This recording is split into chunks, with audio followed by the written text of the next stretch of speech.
نہ مانگے، چائے پینے کو دل کرتا ہے چائے کہہ دیں، ٹھنڈا پینے کو دل کرتا ہے ٹھنڈا پی لیں. یہ بچوں والی حرکتیں نہ کریں. آج دوپہر میرے پاس وہ نائی آیا تھا خط بنانے کے لیے، تو میں نے گھر سے ان کے لیے چائے بنوائی. اب نائی کے لیے گھر سے چائے کون بنواتا ہے؟ وہ نائی بھی نہیں سوچ سکتا بھئی ہمیں جس کے پاس جائیں گے وہ گھر سے چائے بھی پلائے گا. وہ سمجھتے ہیں کہ نوکروں کی طرح بلائیں گے، خط کرائیں گے، پیسے دے کے فارغ کر دیں. ہم اس کی بھی عزت کا خیال کرتے ہیں جو حجامت کرنے کے لیے آتا ہے. اب بتاؤ جو ویسے دین کے لیے آئے گا اس کی ہم کتنی عزت کرتے ہوں گے. خیر میں نے چائے بنوائی، میں نے ساتھ بسکٹ منگوائے. اب دو چھوٹے بچے تھے بھائی خبیب کے چھوٹے، وہ دونوں تھے.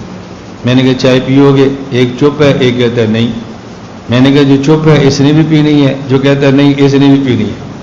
چلو ان دونوں کو آدھا آدھا کپ ڈال دو. آدھا آدھا کپ ڈالا تو میں نے کہا بسکٹ، کہتا ہے نہیں. میں نے کہا تم دونوں نے کھانے ہیں. اب دونوں نے بسکٹ بھی شروع کر دیے. میں نے کہا تو پہلے شروع نہیں کرتے تھے اب تم چھوڑتے نہیں، اس لیے کہ بیٹا بسکٹ میٹھا ہے ایک اور کھا لو، ایک اور کھاؤ. اب دیکھو یہ بچوں کا کام ہے نا، دل کر رہا ہے لیکن نہ کرتے ہیں. آپ ہوتے بڑے ہیں رہتے بچوں کی طرح، کھانا کھائیں گے جی نہیں، حالانکہ دل کر رہا ہے کھانے کو. بھئی آپ کہہ دو جی کھائیں گے، کیا حرج ہے؟ بھوک لگی ہے کھائیں گے، حرج کی بات کون سی ہے؟ مہمان کا حق ہوتا ہے کہ میزبان اپنی استطاعت کے مطابق اس کی خدمت کرے. اور اللہ کا شکر ہے الحمدللہ ہم بغیر کسی مطلب اور مفاد کے مہمان کا اکرام کرتے ہیں. ابھی چند دن قبل میرے پاس ایک مہمان آئے. صبح 4:15 بجے کا وقت تھا. مجھے مولانا عرفان جمیل صاحب کا میسج آیا، فلاں مولانا صاحب آئے ہیں. صبح 4:15 بجے فلاں مولانا صاحب آئے ہیں. اب آپ تو سوچ بھی نہیں سکتے بھی 4:15 بجے کو اٹھتا بھی ہے، لیکن ان کو پتہ ہے کہ استاد جی اٹھے ہوئے، ان کو پتہ ہے. وہ مولانا ایسے تھے جو ہمارے مسلک کے بھی نہیں تھے، ہمارے عقیدہ کے بھی نہیں تھے، مخالف عقیدے کا آدمی. بتاؤ ہمارے پاس آنے والا آدمی کتنے ناز سے آتا ہے. ہم عقیدہ بھی نہیں ہے، ہم مسلک بھی نہیں ہے، اور 4:15 بجے آ رہے ہیں. اس کو پتہ ہے کہ یہ مہمان خانہ کھل جانا ہے. مجھے کہا جی وہ فلاں مولانا صاحب آئے ہیں.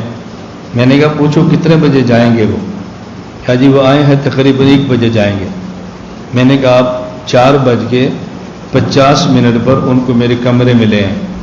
اور میں نے خدمت پہ بھائی عمران سے کہا بھی اے سی چلا دو، چائے تیار کر دو تاکہ چائے پئیں.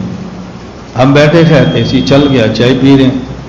مجھے وہ مولانا صاحب فرمانے لگے اللہ نے آپ کو پیسہ بہت دیا، اللہ نے آپ کو پیسہ بہت دیا ہے. میں نے کہا آپ کے مسلک کے علماء ان کے پاس پیسہ نہیں ہے؟ کہ جی ہے. میں نے کہا 4:15 بجے ان کے پاس جاؤ تو اپنا مہمان خانہ ذاتی رہنے بیٹھنے کی جگہ وہ کھول کر اے سی چلائیں اور تمہیں 4:15 بجے گرم چائے پلاتے ہیں. کہتے ہیں نہیں. تو میں نے کہا پھر چائے پلانے کا معنی یہ کیسے ہے کہ پیسہ دیا؟ میں نے کہا مولانا میں بات سمجھا رہا ہوں، آپ نے میری مہمان نوازی پر بھی پانی پھیرنا ہے. آپ نے واپس جا کر یہ نہیں کہنا کہ مولانا گھومن صاحب بہت مہمان نواز ہیں، میں 4:15 بجے گیا مجھے تب بھی چائے ملی ہے. آپ نے کہنا بہت مالدار ہیں، 4:15 بجے گیا تب بھی چائے ملی. میں نے کہا 4:15 بجے چائے پلانے کا نام مالدار نہیں ہوتا. 4:15 بجے مخالف فرقے کے آدمی کو بھی چائے پلانے کا نام میزبان ہوتا ہے، مہمان نواز ہوتا ہے.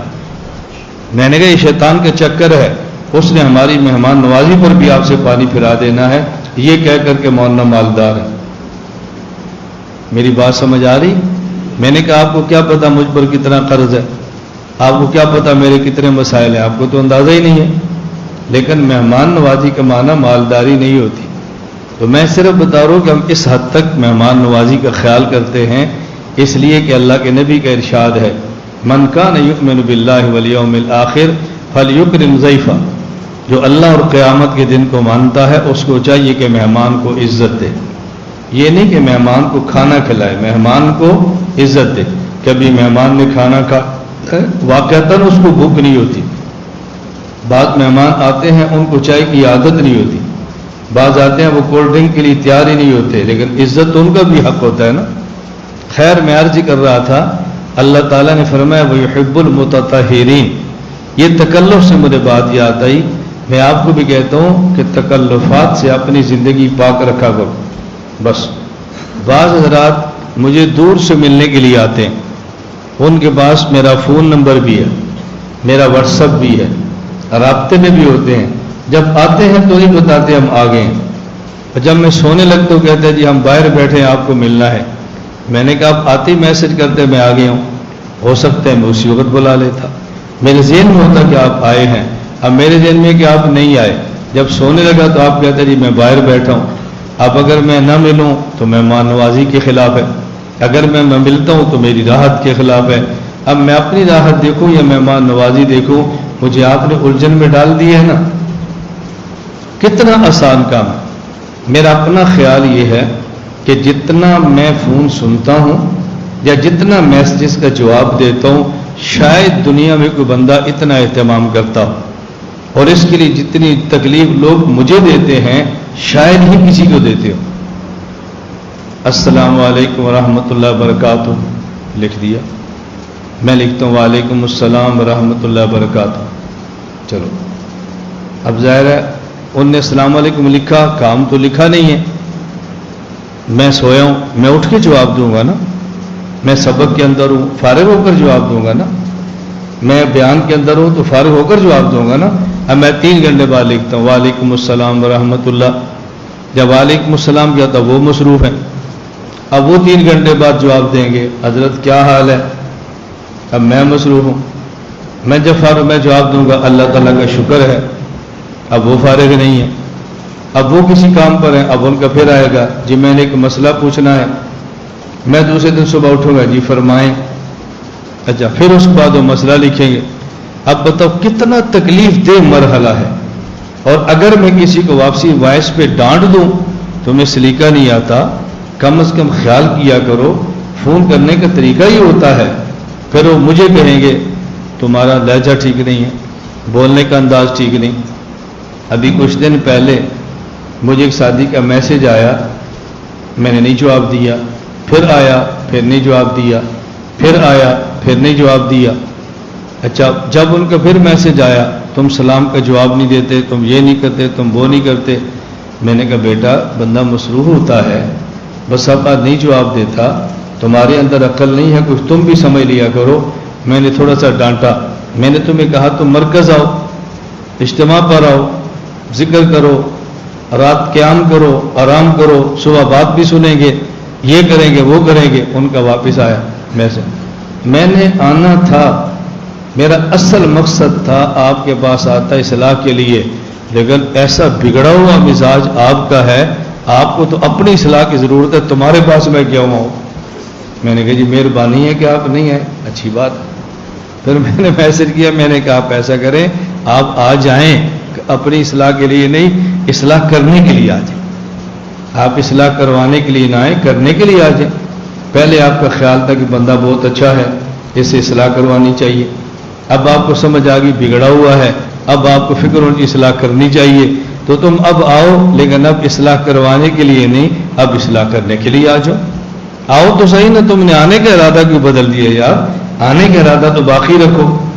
میں عرض کرتا ہوں اللہ تعالی ہم سب کو بات سمجھنے کی توفیق عطا فرمائے.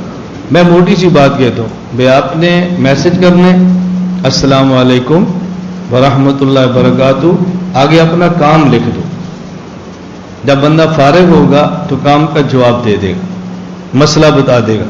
ایک ساتھی کا مجھے میسج آیا، میں نے کہا لکھ کر بات کریں. لکھ کر بھیجا، میرا یہ نام ہے، میں فلاں شہر سے ہوں. میں نے کہا بہت اچھا، فرمائیں. اب انہیں اپنا تعارف، اپنا کام، کئی باتیں لکھی. میں نے کہا آپ نے بہت ساری باتیں لکھی ہیں، لیکن مجھے آپ یہ نہیں لکھ رہے کہ آپ مجھے میسج کیوں کر رہے ہیں، کوئی کام ہے. اب ان کا جواب آیا، ہمیں آپ سے اتنی عقیدت ہے تو آپ سے 2 باتیں بھی نہیں کر سکتے، سوائے کام کے کوئی میسج نہیں ہو سکتا. میں نے کہا عقیدت آپ کو مجھ سے ہے، لیکن آپ کی طرح ہزاروں بندوں سے ہے. اگر ہر بندہ عقیدت کے لیے مجھ سے یوں نہیں باتیں کرتا رہے گا تو بتاؤ جو مسائل پوچھتے ہیں ان کا کیا بنے گا. چلیں آپ کی مرضی مولانا صاحب. میں نے کہا میری مرضی تو یہ ہے کہ آپ پھر میسج کریں، لیکن کوئی بات مجھ سے پوچھ لیں. میری تو پھر مرضی ہے. اب بتاؤ اس سے زیادہ بندہ کیا تحمل کا مظاہرہ کرے. لگے میں خیر عرض کر رہا تھا، اللہ تعالیٰ نے دو بندوں کے ساتھ محبت کا اعلان فرمایا، نمبر 1 التوابین، نمبر 2 متطہرین، جو گناہ کریں پھر توبہ، پھر گناہ پھر توبہ، پھر گناہ پھر توبہ، پھر گناہ پھر توبہ، گناہ ہو جائے پھر توبہ کرو، پھر گناہ ہو جائے پھر توبہ کرو۔ نمبر 2 وہ لوگ جو محنت کے ساتھ خود کو پاک رکھتے ہیں، اور اللہ کے نبی صلی اللہ علیہ وسلم نے ایک دعا سکھائی ہے، آپ بھی یاد کر لو، جب وضو کریں تو وضو کے بعد دعا کریں، اللہم اجعلنی من التوابین واجعلنی من المتطہرین، اے اللہ مجھے توابین میں بھی شامل فرما، مجھے متطہرین میں بھی شامل فرما۔ بس اللہ سے دعا کر لیں، اللہ تعالیٰ مجھے اور آپ کو بھی توبہ کی توفیق عطا فرمائے، اور مجھے اور آپ کو گناہوں سے اور ظاہری اور باطنی نجاست سے بچنے کی توفیق عطا فرمائے۔ مختصر سا ذکر فرما لیں، اور میں ایک بات ہمیشہ آپ حضرات کی خدمت میں عرض کیا کرتا ہوں، یہ بات آپ اچھی طرح سمجھ لیں، یہ جو ہر ماہ پہلی جمعرات آپ خانقاہی مجلس میں آتے ہیں، اس کا مقصد بیان نہیں ہوتا، اس کا مقصد ہے توبہ، ذکر اور اپنے شیخ کی زیارت اور مجلس میں شرکت۔ بس یہ ذہن میں رکھ لیں۔ بعض بندوں کا ذہن ہوتا ہے جی ہم اتنا سفر کر کے آئے ہیں اور آپ نے بیان تو کیا ہی نہیں۔ میں نے کہا بھی یہ بیان کی مجلس نہیں ہے، یہ توبہ کی مجلس ہے، یہ بیان کی مجلس نہیں ہے، یہ ذکر کی مجلس ہے، یہ بیان کی مجلس نہیں ہے، یہ صحبت شیخ کی مجلس ہے۔ بس اللہ تعالی ہم سب کو یہ بات سمجھنے کی توفیق عطا فرمائے۔